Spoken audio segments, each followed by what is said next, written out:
چی دلتون میخواد؟ یه پیامی که دلتون میخواد جوانای آمریکایی از شما بشنون، چی دلتون میخواد بشنون؟ ما دوست داریم باشون دوست شیم، متحد شیم، ما اصلا کل دنیا یه کشوری بشه که دهکده‌ای بشه که هیچ مرزی بینش نباشه. He said we want to be friends and we want to make a relationship with them. We want the whole world became one country and all of us live together. شما؟ از زندگی پر از تنوع کشورشون لذت ببرن. I just wanted they enjoy of their life with all things that they have. Tell them we want the same things. Well, we want, yeah, let them know. اینا میگن ما دقیقاً همین چیزو برای شما میخوایم.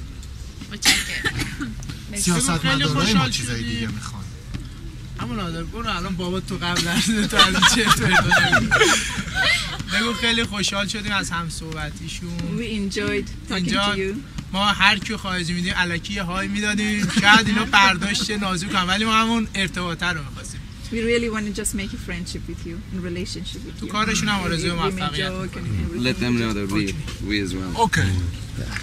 مایکل بودین؟ اوکی نه این قسمت خانوما رو یاد گرفته 90 دست بده. He said you learned well, you didn't shake hands with ladies.